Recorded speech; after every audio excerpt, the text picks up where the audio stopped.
Hello everyone, good morning. Bulti লাইফস্টাইলে তোমাদের সবাইকে স্বাগত আর অনেক অনেক ভালোবাসা। তোমরা সবাই কেমন আছো? আশা করি খুব ভালো আছো। আজকে এখন সকাল বাজে 9টা। 9টার মধ্যে কিন্তু আমার বাজার চলে এসেছে। আর আজকে ঘর পরিষ্কার করব, কিচেন পরিষ্কার করব, তার সাথে সাথে অন্যান্য কাজ করব। আসলে এত আমার কাজে চাপ থাকে, অন্যান্য কাজ আমি করতে পারি না। তবে এক একটা দিন বেছে রেখেছি এই কাজগুলো করব।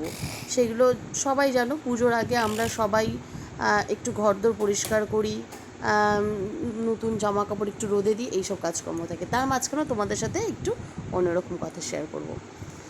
জানো তো, প্রত্যেকটা মানুষের জীবনেই ভালো খারাপ সবটা মিশিয়েই জীবনটা শুরু হয়, সবটাই থাকে।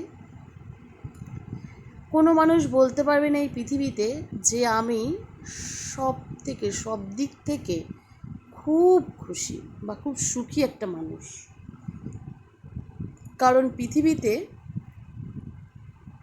ভগবান যত মানুষকেই পাঠাক না কেন, তাদের প্রত্যেকটা মানুষের মধ্যেই একটা করে খামতি আছেই। মানে যদি কারোর সম্পূর্ণ একটা ব্যাপার থাকতো তাহলে তো হয়েই যেত।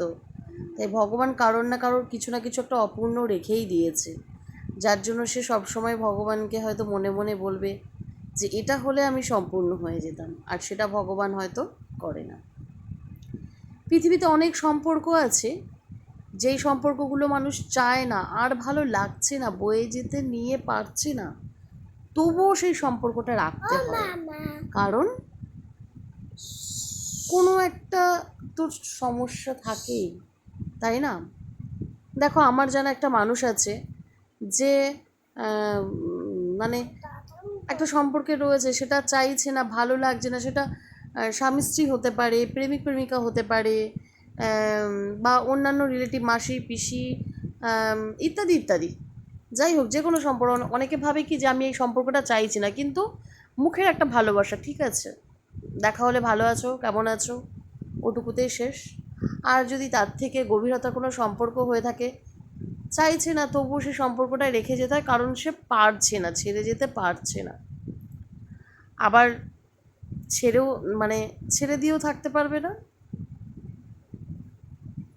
আবার সম্পর্কটা রেখেও হয়তো ভালো নেই, কিন্তু রাখতে হবে, এমন একটা ব্যাপার। তো জীবনটা হচ্ছে চড়াই উতরাই, কী আর বলবো, সবাইকে সব কিছুর মধ্যে দিয়ে যেতে হবে, কারণ এটাই তো জীবন। সুখ দুঃখ নিয়েই যেমন সংসার, সেরকম মনে সব রকম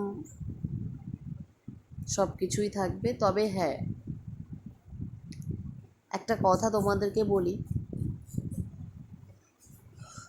কিছু কিছু সম্পর্ক, কিছু কিছু সময় মানুষের মনে এতটাই উতলা হয়ে ওঠে, তবে সেই সব সময় যখন কেউ ভেবে উঠতে পারে না যে এখন আমি কি করব, সেটা সম্পূর্ণই ছেড়ে দেওয়া উচিত সময়ের ওপরে।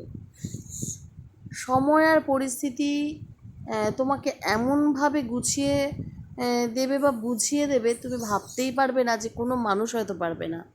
সময় তোমাকে এভাবেই ঘুরে দাঁড়াতে বলো, বা তোমাকে সব রকমভাবে সাহায্য করো, সময়ের উপর যেন আর কিছু হয় না।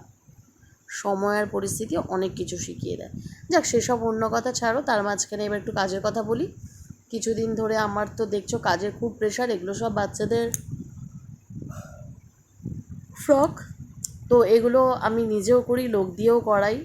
আর এই কিছু জামা হচ্ছে কি যারা করে দিয়ে গেছে, বোতাম বসানো হয়নি, ফলস বোতাম, সেগুলোই মনে আর কি করছে কারেন্টে বন্দুক দিয়ে, আঠা দিয়ে। আর তারপরে একটা হচ্ছে, এটা আমার পরের দিনের ভিডিও, হঠাৎ একটু আমার শরীর খারাপ হয়েছে, তাই গেছিলাম আমি একটু ডাক্তার দেখাতে।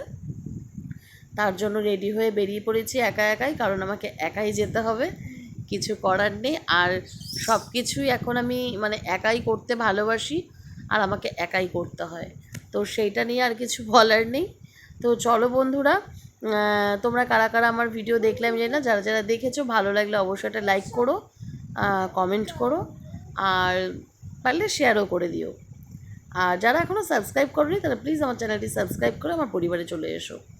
আজকের মতন এখানেই শেষ করবো। তোমরা কিন্তু সবাই খুব ভালো থেকো, সুস্থ থেকো, সাবধানে থেকো। আর এই হাসপাতালটা কোথায় সেটা একটু একবার বলে দিই।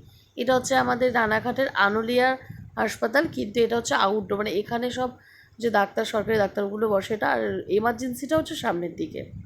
তো পরে ডিটেলস একদিন দেখিয়ে দেবো। আপাতত বাই।